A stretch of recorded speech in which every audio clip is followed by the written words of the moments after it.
Hello everyone, welcome to my channel. Please like, share, and subscribe to my channel before watching the video, and also comment down below. Asterisk.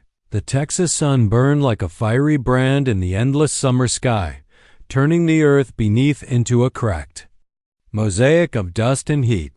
Not a cloud dared to pass overhead. The dry wind rattled through the sparse mesquite and cedar trees, carrying with it the faint, distant cries of coyotes. Somewhere far off a hawk circled lazily, as if waiting for death to claim its prize, and beneath that relentless sun, tied cruelly to the trunk of a gnarled cedar, hung Clara Whitmore. Her wrists were bound high above her head with rough hemp rope, her arms stretched so tightly that her shoulders ached with every shallow breath. Her dress, once pale blue and modest, was torn and dirt-streaked, clinging damply to her sweat-soaked skin. Blood trickled sluggishly down her back where jagged letters had been carved with brutal precision. Comanche lover. Each word burned like fire, etched not just into her flesh but into her very existence. Flies gathered around the open cuts, buzzing incessantly. Clara tried to shoo them away with what little strength she had left, but her wrists were bound too tightly. Her lips were cracked, her throat dry as bone. She wanted to scream, to cry, but even tears had abandoned her beneath the punishing sun. Her head sagged forward, her vision blurred. She could taste salt, dust, and copper on her tongue. Memories came in disjointed flashes, fragments of how she'd ended up here. The schoolhouse in Redstone, where she taught the children their letters and numbers. The injured Comanche boy she had found by the river weeks ago, barely breathing, his leg pierced by a bullet.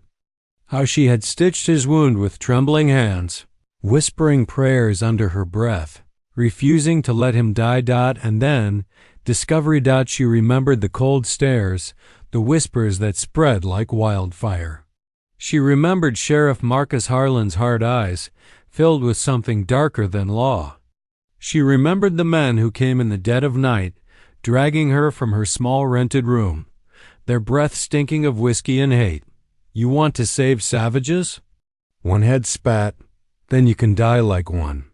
Now here she was, abandoned to the sun and vultures, her crime carved into her skin for all the world to see. A crow cawed somewhere above her, startling her half awake. She tried to lift her head, but pain radiated from every inch of her body. The horizon shimmered like molten glass. She thought she saw movement there, perhaps a rider, but her vision danced with heat and exhaustion, and she could no longer trust what was real. She tried to whisper for help, but her voice came out as a ragged rasp. Please. No one answered. Time lost meaning. It could have been minutes, hours, days. The sun climbed higher, and with every passing moment, Clara felt herself slipping further away. Her thoughts drifted to her father, long buried beneath a quiet hill in Georgia, to the dream she once had of a better life, far from war and fear. Then she thought of death. Maybe it wouldn't hurt so much to let go. Somewhere in the wilderness. Silas Boone tracked the faint signs of mule deer along a dry riverbed. The man moved like a shadow, his moccasins silent against the earth, his rifle slung across his back. A tall figure, weathered by sun and solitude, Silas wore a wide-brimmed hat pulled low to shield his scarred face. His dark hair was streaked with gray despite his 35 years, and his sharp, storm-colored eyes missed little. Silas Boone had once been a scout for the U.S. Army. Once, he'd hunted Comanche war parties across these plains, driven by vengeance after losing his family to a raid. But years of blood and death had hollowed him out. When the army was done with him, he vanished into the wild, carving out a life alone among the canyons, speaking to no one, trusting no one. He preferred it that way, but that morning, as he moved quietly through the brush, something unusual caught his attention. Buzzards. Half a dozen of them, circling low near a cedar grove. Something's dead out there, he muttered under his breath. Changing course, Silas crept closer, his instincts sharp, his senses tuned by years of surviving the unforgiving frontier. As he neared, the faint sound of flies reached him, and something else. A weak, broken sound, barely more than a breath. He stepped into the clearing and froze. There, tied to the cedar, hung a woman. Her head drooped forward, her hair matted with sweat and dust. Her pale dress clung to her like a second skin, tattered and torn. Blood stained the fabric down her back where carved letters stood out angry and raw. For a long moment, Silas said nothing. He'd seen cruelty before, he'd dealt it too, but something about this stopped him cold. Whoever had done this hadn't just wanted her dead. They wanted her broken. He approached cautiously, rifle still slung over his shoulder. "Miss?" he said quietly, his voice low and rough from disused. No response. He moved closer, kneeling beside her. He could see now that she was alive, though barely. Her pulse fluttered weakly beneath his fingertips. "Hold on," he murmured, more to himself. Then to her he drew his knife and cut through the coarse rope binding her wrists. Her arms fell limp, and he caught her gently, lowering her to the ground. She stirred faintly, a soft sound escaping her cracked lips. Her lashes lifted slightly, revealing pale, glassy blue eyes. "Don't leave me," she whispered, so faintly he almost didn't hear it. Silas hesitated, the words striking something deep in him. He hadn't been needed by anyone in years, and he liked it that way. But leaving her here wasn't an option, not for a man who still had some shred of decency left in him. "You're safe now," he said quietly, surprising himself with the words as he turned her slightly to inspect her wounds. His jaw tightened when he saw the carved letters across her back. Comanche lover. He knew what that meant. He knew the hate behind it, the kind of men who did this. He'd ridden with men like that once, before he'd grown sick of what vengeance made him. Silas glanced toward the horizon. Whoever had done this might not be far, and the plains weren't forgiving to the weak. He hoisted her carefully into his arms, her light weight belying her strength. "Hang on, schoolmarm," he muttered. "Ain't your time yet." With long, steady strides, Silas Boone carried Clara Whitmore away from that cedar tree and into the wild canyons, unaware that saving her would drag him back into a world he thought he'd left behind.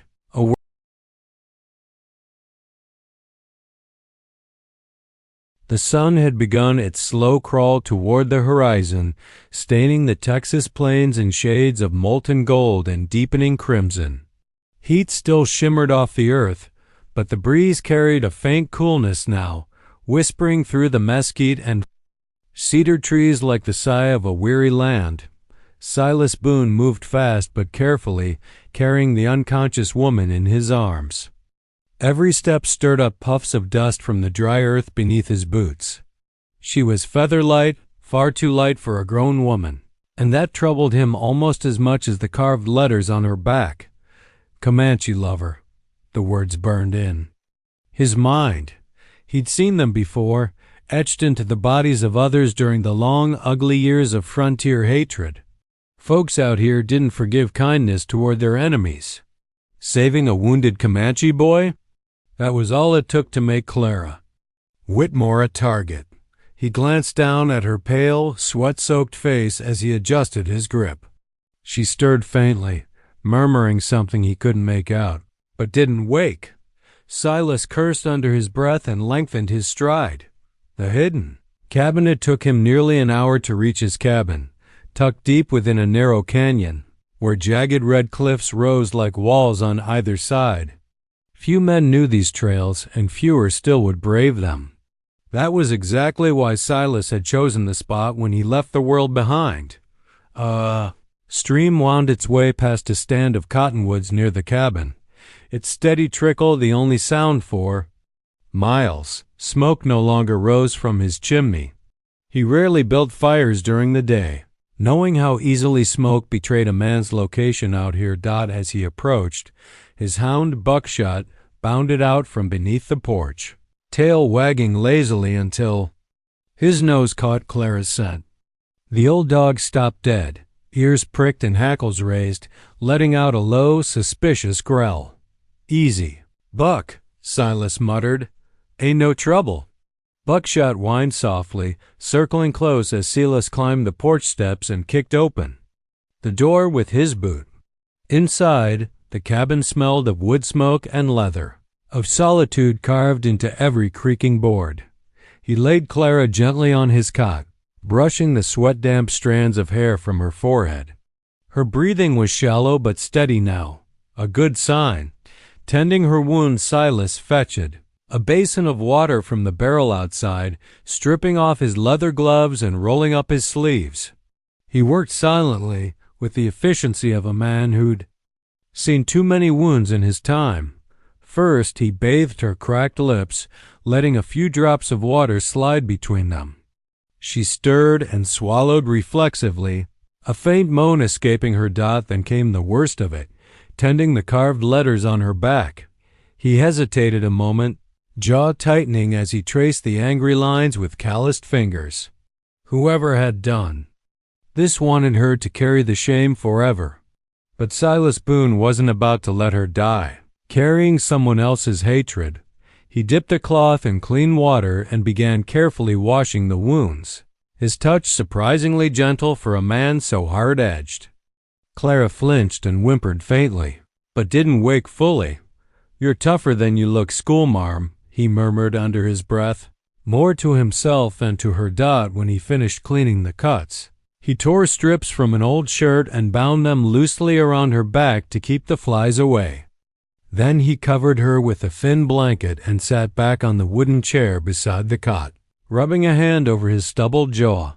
Shadows of the past. Silas wasn't a man given to talking, but as he sat there listening to her shallow breaths, old memories clawed their way up from places he'd buried them years ago, before the wilderness claimed him, before his name was whispered like a ghost among scouts and outlaws. He'd lived on a small homestead not far from here, a wife, a baby, girl, dreams of peace. Then came the Comanche raid.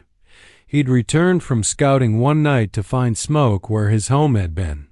His wife, his daughter, gone. For a long time, Silas Boone had lived for one thing: revenge. He joined the Army Scouts, hunted Comanche raiding parties across the plains, and spilled blood until there was nothing left in him but rage and emptiness.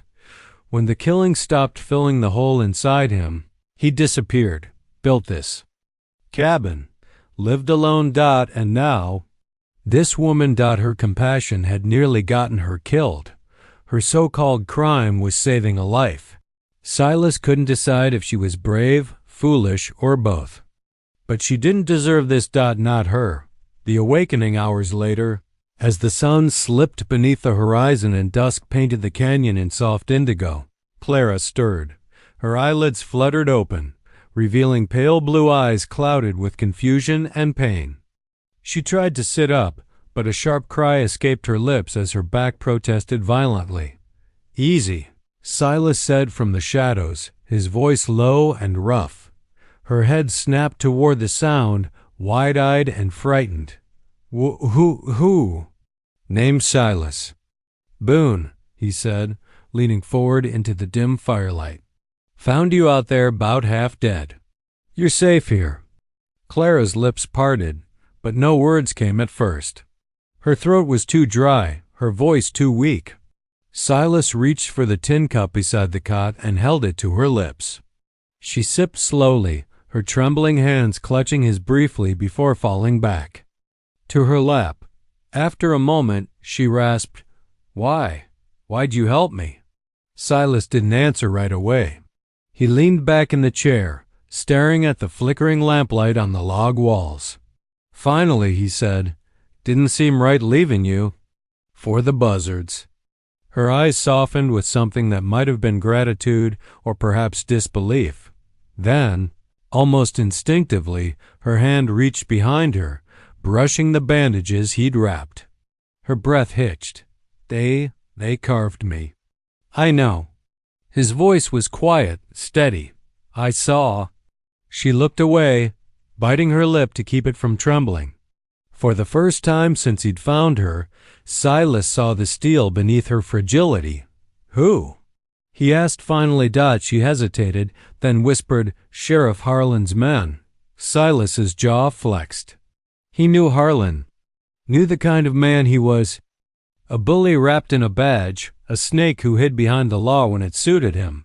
"You're marked now," Silas said grimly. "Town'll turn on you." Clara's gaze dropped to her folded hands. "They already have." An uneasy Alliance Silas rose, pacing the length of the cabin.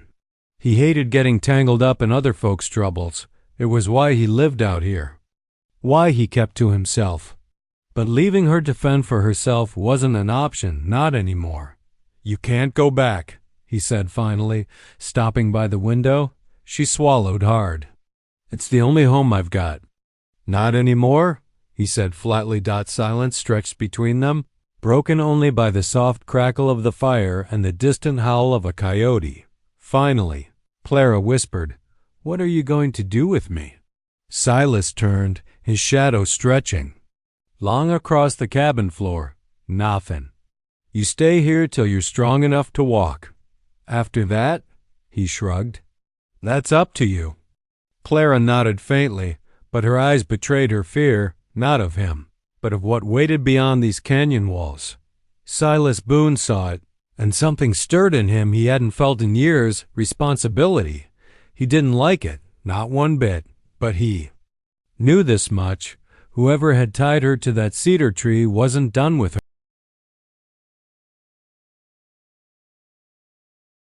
The desert night had settled like a blanket of black silk scattered with cold stars, but inside the small clearing, the silence was heavy, almost alive. Hannah sat cross-legged near the dying fire, her back stiff and shoulders trembling from exhaustion, though she tried hard not to show it. The faint rustle of cottonwoods whispered around her, carrying the distant cry of coyotes. Every sound made her flinch, her hands tightening around the worn blanket he had given her earlier. Man, the one who had cut her down from the tree, sat a few feet away, sharpening a long hunting knife with slow, deliberate strokes. The firelight glimmered against the steel edge, throwing pale reflections across his weathered face. He was quiet, brooding, his expression shadowed by years of solitude and unspoken stories. His name, she'd finally learned, was Ethan Cole, though he'd offered it reluctantly, like it was a secret he rarely shared. He didn't look at her when he spoke, his voice low and rough, like wind scraping over stone. "Try to sleep," he murmured. "We'll move before first light." Hannah swallowed, clutching the blanket tighter. "Move where?" Her voice came out weaker than she'd intended, breaking on the edges of her fear. Ethan paused his sharpening, eyes flicking to hers for the first time. Even in the shadows, his gaze was unsettling, sharp, like he could see straight through her. "Someplace safe," he said simply, before returning to the rhythmic rasp of steel on stone. "Safe." The word sounded foreign. Hannah wanted to believe him, but she'd thought she was safe before. Too, before the night everything had been ripped apart. Her mind flashed back, unbidden, to the ambush, the gunshots, the screams, her father's ranch burning under the red wash of sunset. And then the men, their faces hard, their words cruel, dragging her through the dust, tying her to that tree, carving those hateful words into her skin. Comanche lover. She shivered violently, not from the cold but from the memory, and Ethan noticed. He stopped sharpening and studied her, his jaw tightening ever so slightly. He didn't ask what had happened. He didn't need to. The scars were still raw, etched, not just into her back but into her eyes. "You should rest," he said again, softer this time. But Hannah couldn't rest. Every time she closed her eyes, she saw their faces. And beyond that, she kept wondering, why had he saved her? This man she didn't know, this reclusive scout who seemed more ghost than flesh, who moved through the wilderness like he belonged to it. Why? Why were you there? She finally whispered. In the canyon? When they tied me up?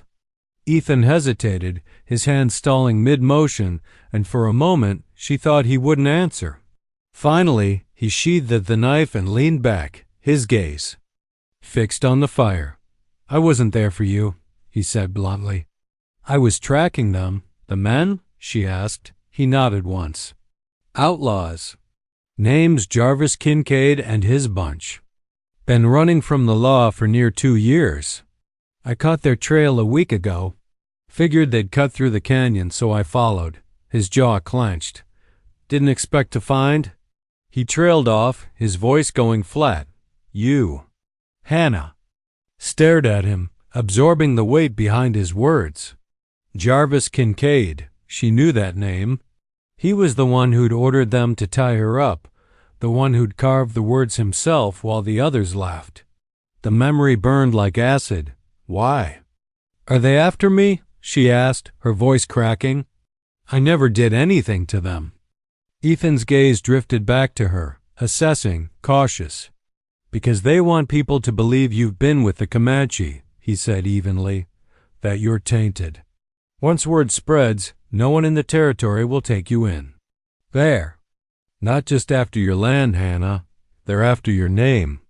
The realization hit her like a bullet. Her breath caught, the weight of what he was saying sinking deep into her chest. They weren't just trying to ruin her. They were erasing her. Tears stung her eyes. But she bit them back, refusing to let them fall. For a long while, neither of them spoke. The only sound was the crackle of the fire and the distant hoot of an owl. Ethan sat rigid, his expression unreadable, but his eyes, those storm-gray eyes, softened almost imperceptibly when he glanced at her again. You're gonna need to be stronger than you think, he said finally. Out here, lies spread quicker than wildfire. Folks won't care what's true. They'll believe what they want to. Hannah nodded slowly, though inside she felt hollow. Strong. She didn't feel strong. But she didn't want him. This quiet, enigmatic man who'd saved her, to see how close she was to breaking. After a moment, Ethan rose to his feet, moving like a shadow, silent and controlled. He tossed another log onto the fire and checked the perimeter with an almost predatory grace, as though the darkness itself bowed around him. There was something feral about him, something untamed. Hannah watched him. Curiosity wrestling with fear. Who was he, really? As if sensing her gaze, Ethan turned slightly. Get some sleep, he said again, firmer this time. I'll keep watch. And so she lay down, curling into the blanket, her back aching, her mind racing. She could hear him pacing softly on the edge of the clearing, every movement deliberate, every sound purposeful. For the first time in days, she felt not safe exactly, but less alone. Hours later, Hannah woke to the faintest crunch of boots on dry leaves. She opened her eyes to see Ethan crouched beside her, his hand hovering just above her shoulder. Quiet, he whispered. His voice was sharp, now urgent. She held her breath, listening. At first, she heard nothing but the hiss of the dying fire, and then, faintly, carried on the wind. Voices. Ethan's knife was already in his hand, and his rifle lay across his other arm. They found us, he murmured. Hannah's heart leapt into her throat. Jarvis Kincaid wasn't finished with her, and as Ethan led her into the shadows of the trees, away from the fire, she realized something she hadn't dared admit until now. Whatever danger lay ahead, her life was bound to his now. The scout who saved her, the outlaw who hunted her.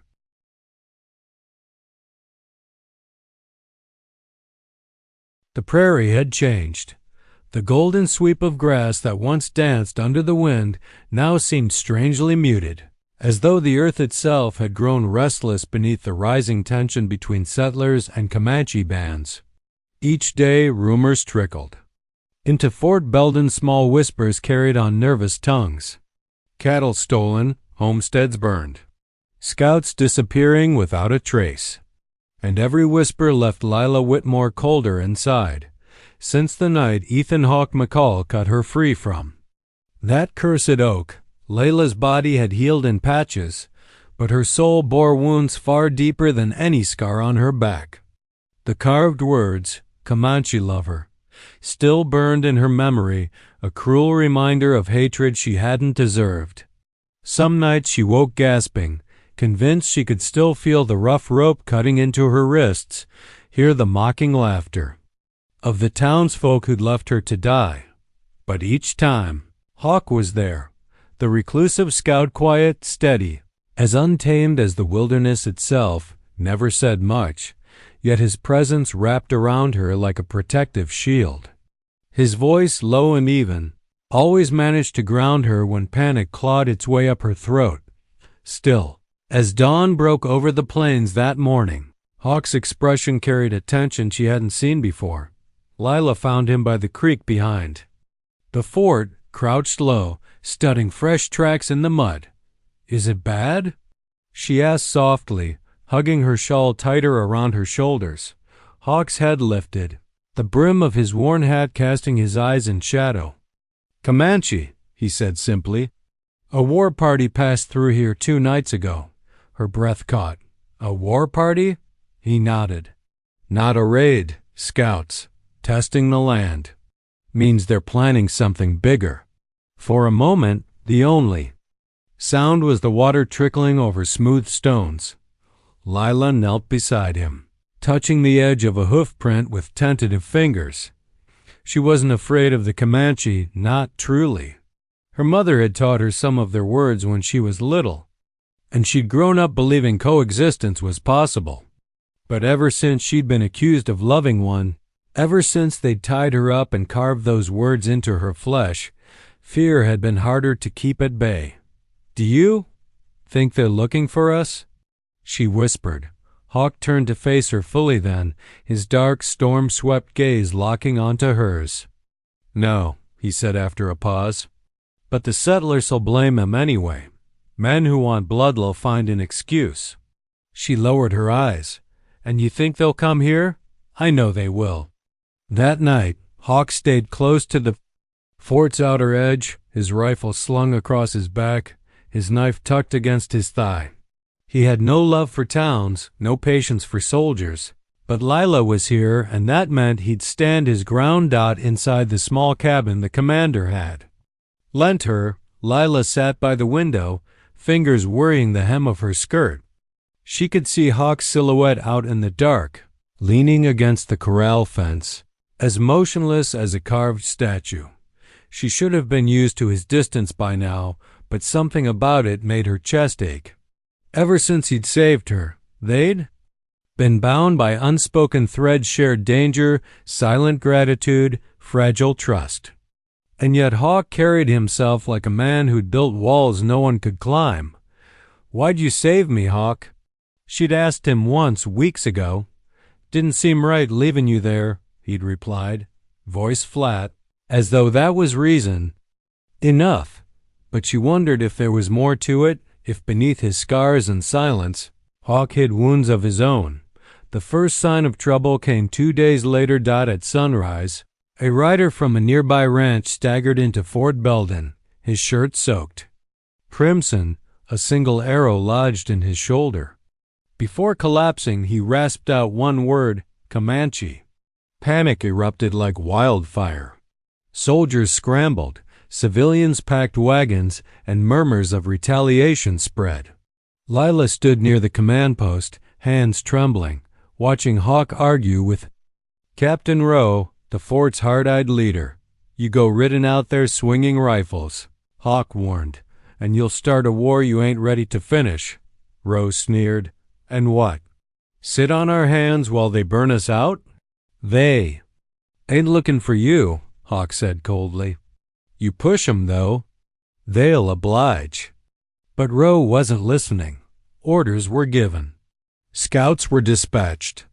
By nightfall, Soldiers were preparing to ride out at dawn to send a message. Lila's stomach twisted. "Hawk," she whispered later, when she found him saddling his horse. "You can't stop them, can you?" His jaw tightened.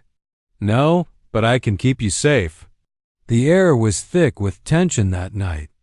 The wind carried distant drumbeats so faint they could almost be imagined. Lila stood outside her cabin, watching the horizon blur into shadow. For the first time since Hawk had cut her down, she felt the same creeping dread she'd known tied to that tree, the knowledge that hatred was coming, and she couldn't outrun it. When Hawk returned from scouting past midnight, his expression was grim. "They're close," he said, "closer than Ro thinks." "And the soldiers?" she asked. "Still ridden out come dawn?" He hesitated, then stepped closer, his voice low, steady. "You need to be ready, Lila. If it comes to it, you stay behind me. Don't argue." Her throat tightened. "I'm not leaving you." His eyes softened not much, but enough to warm the cold edges of her fear. "Didn't say you would," he murmured. That night neither of them slept, and just before dawn, the first arrow whistled through the dark.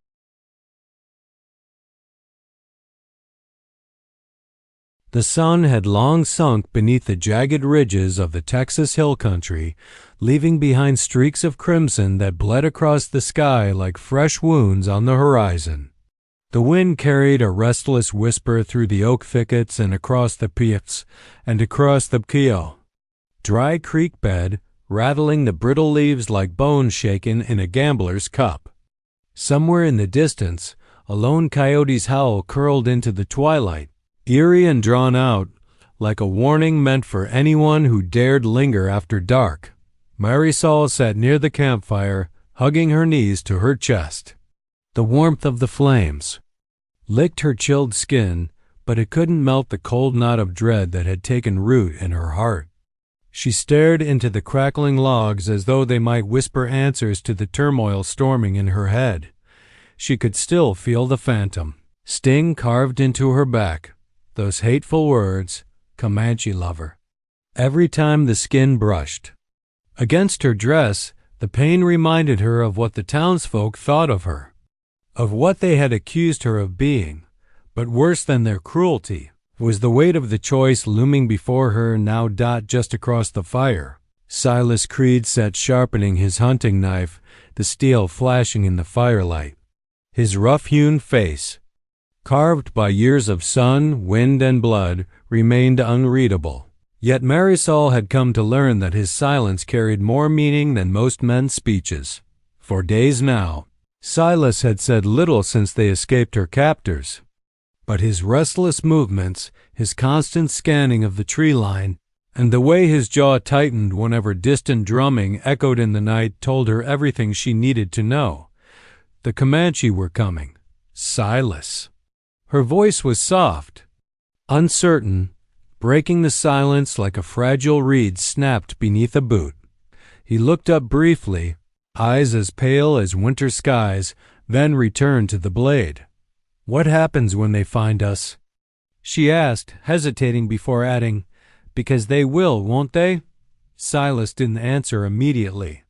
Instead, he tested the knife's edge with his thumb, then slid it back into its sheath before finally speaking.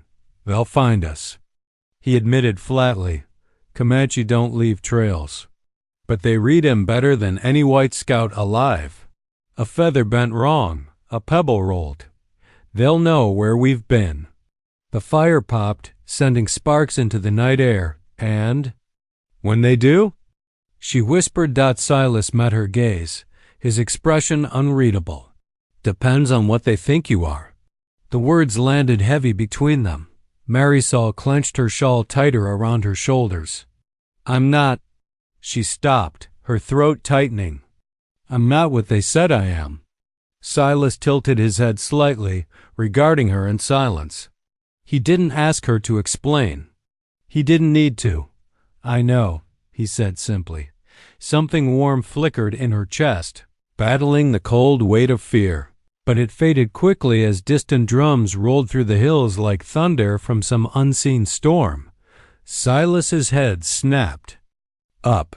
He rose to his feet in one fluid motion, scanning the darkness beyond their camp. His hand rested on the butt of his rifle. "They're closer tonight," he murmured. Marisol's heart thumped painfully in her chest. "Then why aren't we running?" "Because running would only make us prey," Silas said, his voice low, steady, like the river's current in spring flood. "Sometimes the best way to survive is to stand where you are and wait." That night, sleep refused to come. Mar sat against a rock, listening to the rustle of the mesquite leaves and the strange, soft night calls of hidden creatures. Somewhere beyond the ridge she could still hear the faint hum of drums. Every beat sounded like a countdown. She turned her gaze toward Silas, who crouched near the fire, one knee up, his rifle across his lap. He sat perfectly still, his face half in shadow, his pale blue eyes reflecting the flickering flames like shards of ice. It was strange how much safer she felt with him there, even though he was nearly a stranger. There was something untamed about him, something that made her believe he understood the wilderness in ways no one else could. But there was something else, too, something unspoken. She remembered the way he had cut her down from that tree, the way his calloused hands had brushed against her raw, bleeding back as he lifted her limp body into his arms. She remembered waking to his low, rasping voice murmuring reassurance she was too dazed to understand that no man had ever fought for her before. And now, sitting beneath the vast stretch of stars, she found herself wanting to believe in him more than she dared admit. The next morning, everything changed. Silas woke her before dawn, shaking her gently. "We're moving," he said curtly. "Why?" she asked grudgingly. "Because last night the drum stopped." Marisol frowned. "Isn't that a good thing?" Silas's gaze darkened. "No, it means they're done talking. Now they're hunting." By midday, they reached a ridge overlooking a wide valley. The landscape stretched endlessly before them, rolling hills dotted with sparse scrub, broken by narrow streams and jagged cliffs. Silas crouched low, scanning the distance. His jaw tightened. "See those vultures?" he whispered, pointing to a dark cloud circling in the far-off sky. Marisol followed his finger. "Yes, they're above a dead camp," Silas said grimly. "Soldiers by the look of it," Marisol's breath caught. "Comanche? Or someone else," he muttered. "But either way, this land's about to drown in blood." That night, under the glow of the blood moon, Silas finally told her what he had feared to say aloud. "There's a war brewing," he said, his voice quiet, rough as gravel. "White settlements keep pushing west. The Comanche won't give up their land, and now," he glanced at her, hesitating, "now they think you're on their side." Marisol stared at him, horrified. "Why would they think that?" "Because of the man who carved your back," Silas said. "He wanted you marked, wanted everyone to believe you'd taken a Comanche lover. In their eyes, you're a traitor. In the settlers' eyes, you're a savage's whore. That makes you dangerous. To both sides."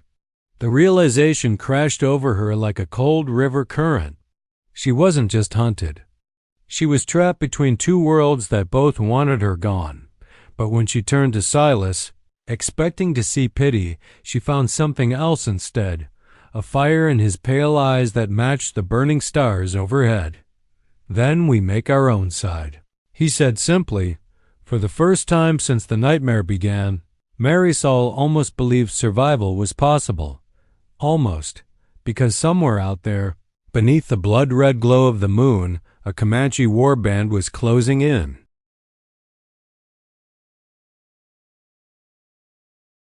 The night had fallen heavy and deep, swallowing the land in darkness. Shadows stretched across the plains, restless and alive beneath the silver glow of the rising moon. The quiet that wrapped around the Comanche camp was deceptive, fragile. As though the earth itself held its breath, Sensing the storm of vengeance brewing on the horizon, Marisol sat near the small fire at the edge of the scouts' makeshift shelter, hugging her knees to her chest. Her thin shawl couldn't keep out the chill that crept up from the ground, but her trembling wasn't from the cold. It came from the gnawing fear that had grown inside her since dawn, the knowledge that someone had set this tragedy into motion. Someone powerful enough to make both whites and Comanche bleed for profit.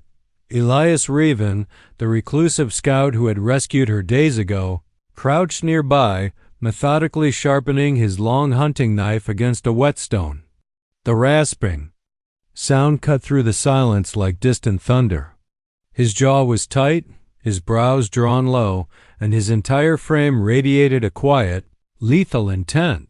"You should try to sleep," Marisol whispered, her voice soft, almost afraid to disturb the silence. Elias didn't look at her, just kept working the blade until it gleamed under the moonlight. "Sleep's for people who ain't been hunted," he muttered, his voice low and rough. "And right now we are." From the other side of the camp, Running Wolf approached, the young Comanche warrior who had sworn to protect Marisol after Elias convinced his people she wasn't a traitor. His face, usually calm, bore deep lines of worry. He glanced at the scout, then at Marisol. "The riders," Running Wolf said simply, kneeling down. "They come at sunrise. Many rifles. Many men." Marisol's breath caught in her throat. Sunrise. That meant they had less than 6 hours before the Via attack.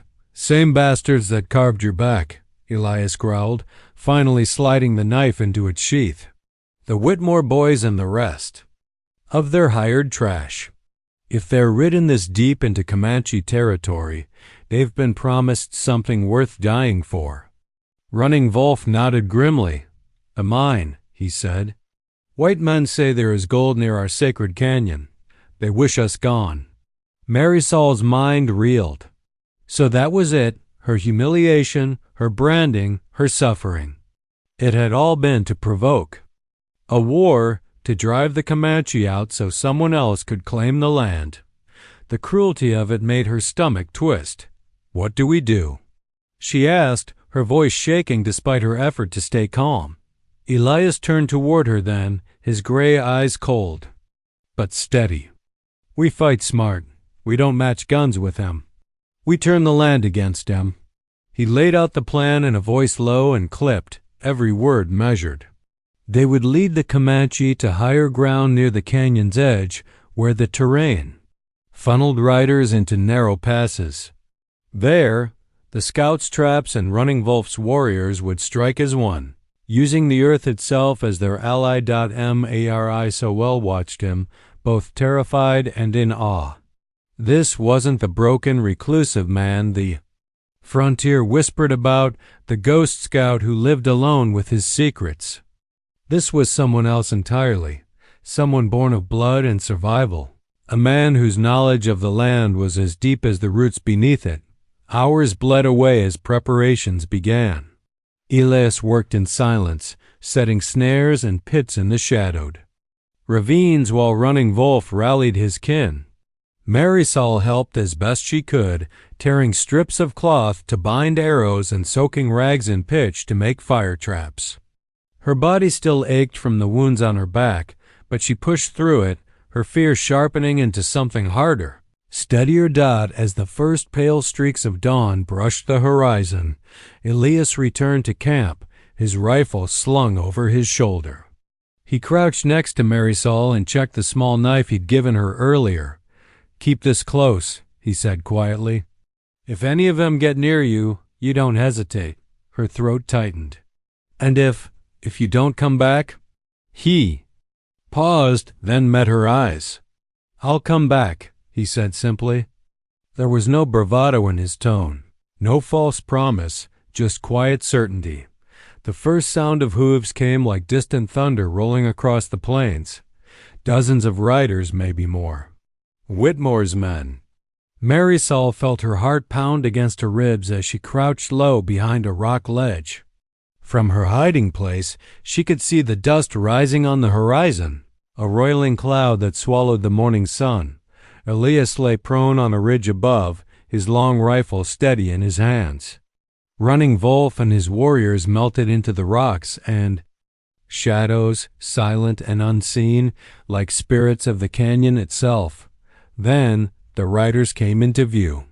Dozens of them, their guns gleaming, faces twisted in the arrogance of men who thought themselves invincible. At their head rode Cole Whitmore, the man who had ordered Marisol tied to that tree, the man who had carved the slur into her flesh. Marisol's hand clenched around the hilt of her knife. Elias' voice drifted low on the wind, barely more than a whisper meant only for himself. "One shot," he said, "one breath." The first rifle crack split the air. A Whitmore rider toppled from his horse. Chaos erupted. The canyon swallowed the sound of gunfire, magnifying it until it roared like thunder. Elias' traps triggered. One after another, a rock slide crashing down to block the riders' retreat, fire traps igniting in sudden bursts of heat and smoke. Running Wolf's warriors struck from the cliffs above, arrows raining down with deadly precision. The Whitmore men scrambled, shouting, cursing, trying to rally their forces, but the terrain worked against them. Horses panicked, colliding in the narrow pass. Men fell screaming into the ravines below. Marisol crouched low, forcing herself to stay hidden as Elias had told her. But when she saw Cole Whitmore himself riding straight through the chaos, his rifle aimed at Elias' position, something inside her broke. Without thinking, she darted from her cover, grabbing a burning rag from one of the fire traps Elias had set. With every ounce of strength she had, she hurled it into the dry brush at the canyon's edge. Flames roared to life, forcing Whitmore to veer away as smoke engulfed his path. Elias seized the moment, firing one clean shot. Cole Whitmore fell. From his saddle, his body hitting the hard earth with a dull, final thud. The battle didn't last much longer after that. The surviving riders fled, their screams fading into the distance. The canyon fell silent except for the crackle of fire and the soft whisper of the wind. Elias descended from the ridge, his rifle still in hand. His shirt was torn, streaked with sweat and dirt, but his gray eyes were steady as ever. Marisol met his gaze, her breath catching when he reached her side. "You saved my life," he said quietly. She shook her head, tears stinging her eyes. "You saved mine first." Running Wolf approached then, his expression grave but resolute. "The land is safe. For now," he said, glancing between them, "but more will come." Elias nodded, his jaw set. "Then we'll be ready." Marisol stared at him, realizing that for the first time since she'd been tied to that tree, she wasn't just.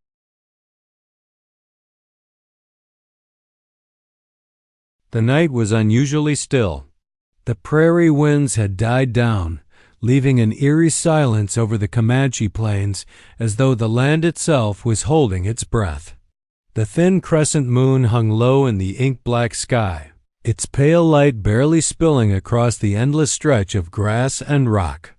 In the distance, a wolf howled, long and mournful. Before the sound faded into nothingness, Evelyn sat by the small fire outside the half-repaired cabin, hugging her knees to her chest. The flickering flames painted her face in shifting shadows, illuminating the fatigue and strain that weeks of turmoil had carved into her features. Her back still ached faintly beneath the linen bandages, a cruel reminder of the branding carved into her skin weeks ago, Comanche lover.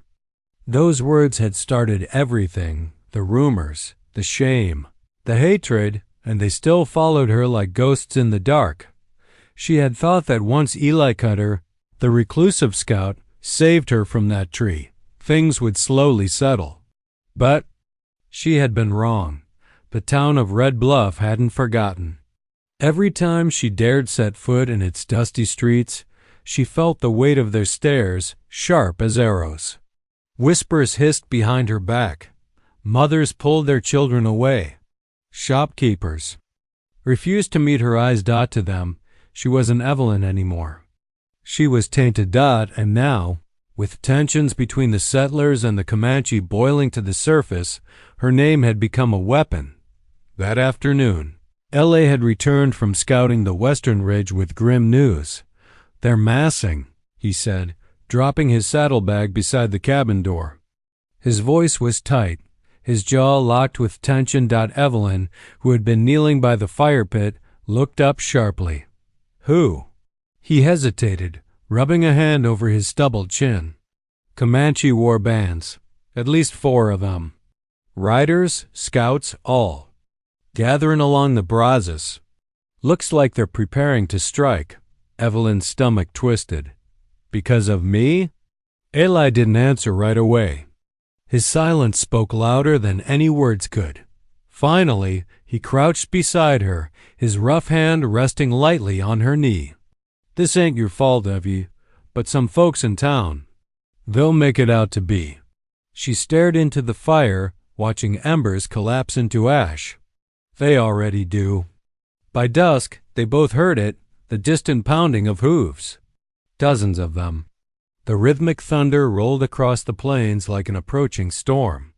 Eli's hand instinctively went to the rifle leaning against the cabin wall, his whole body coiled with alertness. "Stay inside," he ordered quietly. Evelyn obeyed, peering through a crack in the window as Eli stepped into the open yard.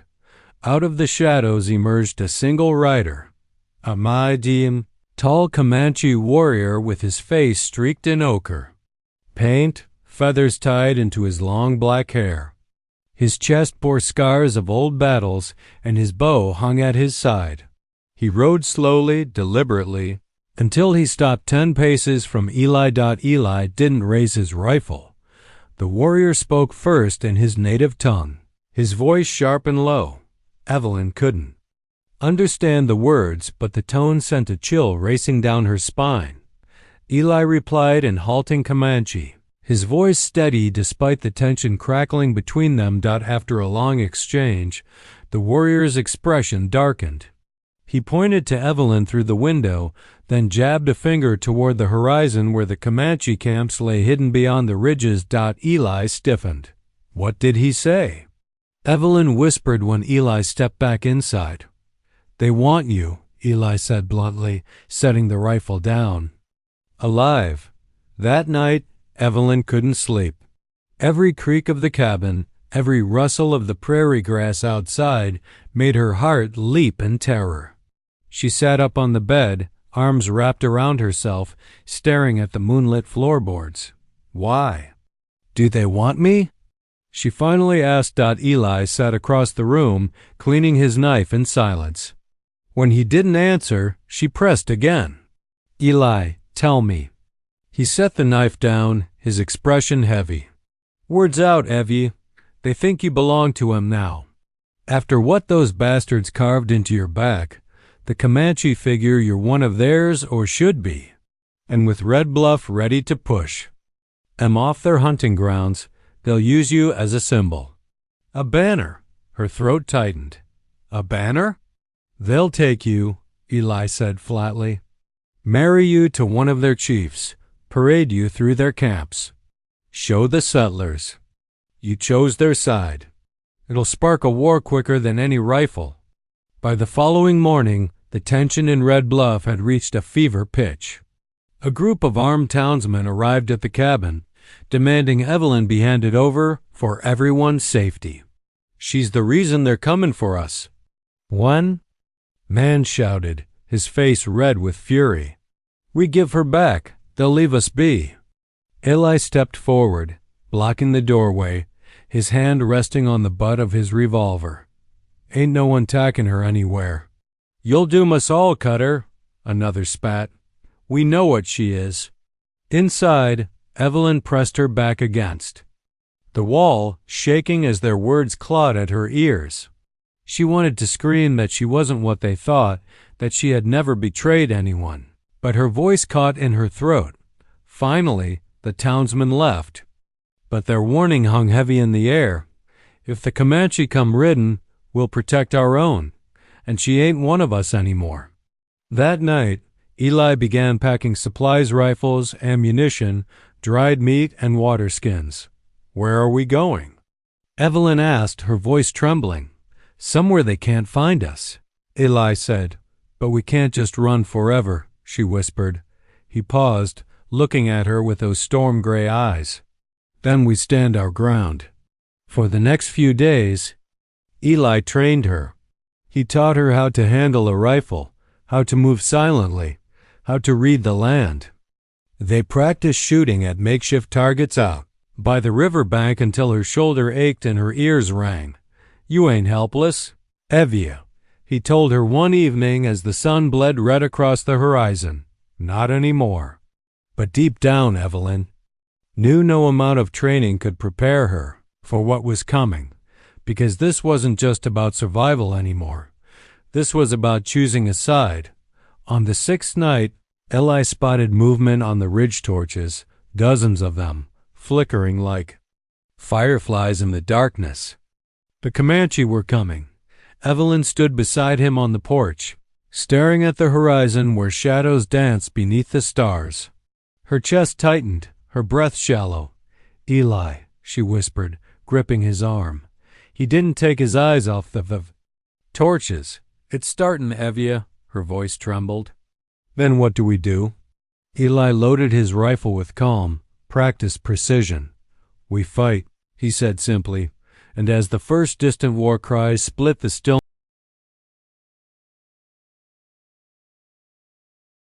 the dawn spilled slowly across the horizon, brushing the jagged mesas with streaks of molten gold and deep crimson. The silence of the land was deceptive, masking the tension that had been simmering beneath its stillness for days. The bitter desert wind carried with it the faintest tang of smoke and gunpowder, whispering of what was to come. For Evelyn Carter, standing on the edge of the red mesa with Callan Blackthorne at her side, every breath felt heavier than the last dot. It had been weeks since the night Callan had cut her down from that tree, since he had found her broken, bleeding, and branded with the cruel words carved into her back, "Comanche lover."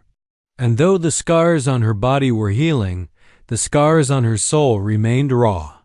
They had ridden far, trying to stay ahead of the men who hunted them, those who despised Evelyn for daring to show kindness to the Comanche, and those who wanted Callan's blood for secrets only whispered in saloons. But they had run out of road. Red Mesa was the last refuge, the place Callan had once called home before the war, before the betrayals, before the killings. Yet even here, under its towering sandstone cliffs and winding canyons, there would be no hiding. Their enemies were closing in from all sides. Evelyn's hand brushed the cold steel of the Colt revolver at her hip, a weapon she still barely knew how to use. Callan had insisted on teaching her, patient but unyielding, knowing full well that survival left no room for hesitation. But deep down, she feared what holding that gun truly meant. Callan stood beside her, silent as the stone beneath their boots. His wide-brimmed hat shadowed his sharp features, but his pale blue eyes never stopped moving, scanning the horizon. He had been a scout once, a ghost of the plains, a man who could read a broken twig or a set of tracks like scripture. Now, every skill he had was being called upon. "They'll come from the east," he murmured, his voice rough and low, carrying a weight Evelyn could feel in her chest. "Sun'll be at their backs, blinds us if we're not ready." She nodded, trying to match his calm, though her heart drummed so loudly she wondered if he could hear it. "And the Comanche?" she asked softly. Callan hesitated. That hesitation said everything. "They'll come too," he said finally, "but I don't reckon they're here to kill us." The memory of Running Wolf, the Comanche warrior whose life Evelyn had once saved, burned bright in her mind.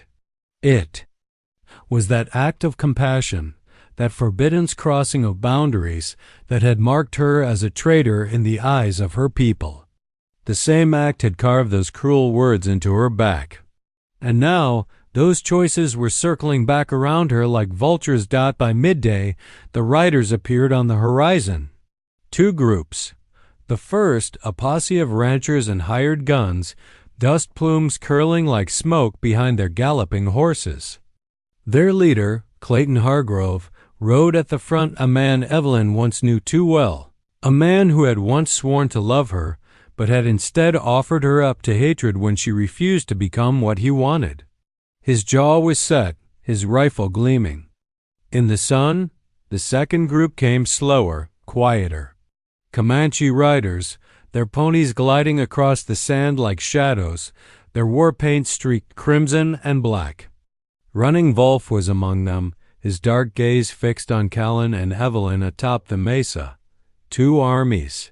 Evelyn whispered, her throat tightening. Both against us? Callan shook his head, expression unreadable. Not today, he said. Today, they're against each other. But it wasn't that simple. When the two forces reached the foot of the mesa, the air grew thick with heat and silence, so still it felt like even the earth was holding its breath. Callan stepped forward, down the jagged slope, his rifle resting casually in the crook of his arm. Evelyn followed, her hands clammy, her breath quick. Clayton was the first to speak. You hand her over. Blackthorn, he snarled, spitting into the dust. That Comanche-loving whore doesn't belong among decent folk. We'll deal with her ourselves. Evelyn flinched, the words cutting deep. But Callan didn't even blink. She's not yours to deal with, he said, his voice like gravel. And neither am I. Running Wolf rode forward then, his horse pawing the earth, nostrils flaring. His voice carried across the empty space, deep and steady. She saved my brother, he said, his accent rough but his words sharp as a blade. Any hand raised against her is raised against my people. That declaration split the fragile tension wide open. Clayton's men cursed, spitting slurs, raising rifles. The Comanche warriors answered by unsheathing blades and stringing bows. Within seconds, the quiet land roared alive with fury and steel. Callan shoved Evelyn behind a boulder as the first shots cracked the air, echoing off the cliffs. Horses screamed, men shouted, arrows hissed like serpents. Evelyn crouched low, her hands over her ears, heart pounding like a war drum. She wanted to close her eyes, but she couldn't. She saw Callan moving like a phantom, his rifle bucking. Against his shoulder, each shot precise, deliberate. He didn't fight for glory or vengeance. He fought to survive. She saw Running Wolf, his war cry tearing through the chaos, his spear flashing in the sun. The Comanche moved as one, fast and fluid, striking from the flanks while Clayton's men blundered into the open, caught between fear and hatred. But there were too many guns. Callan shouted something she couldn't hear over the din, waving her toward a narrow ravine at the mesa's edge. She hesitated, torn between fleeing and staying. Then she saw Clayton breaking through the smoke, his rifle aimed straight at Callan's back. Without thinking, Evelyn grabbed her Colt. Time slowed. Her breath steadied. Her fingers squeezed the trigger. The shot cracked. Sharp and final. Clayton fell. Evelyn froze, the gun slipping from her trembling hands, the smell of gunpowder sharp in her nose. She had never killed a man before. The battle shifted after that. Clayton's death rattled his men, scattering their resolve like dry leaves in a storm. The Comanche pressed their advantage, driving the ranchers back, away from the mesa, until the last of them fled into the desert dust. When the silence returned, it was heavier than before. Running Wolf approached Evelyn, dismounting to stand before her. He touched his chest, then hers. Debt paid, he said simply, his dark eyes soft but unreadable. But your path, white woman, is not with us. She nodded, unable to speak. Callan came to her then, placing a steadying hand on her shoulder. You did what you had to, he said quietly. That's the world we live in now. The sun was sinking low, staining the sky the color of blood and fire. Behind them, Red Mesa stood silent, a witness to all that had been lost and won. For the first time since Callan had cut her down from that tree, Evelyn felt something like hope. They had survived, together, but she also knew this wasn't the end. The world would never forgive her, and Callan had enemies yet to face. Still, as Belle, they rode into the dying light. The weight on her heart felt lighter.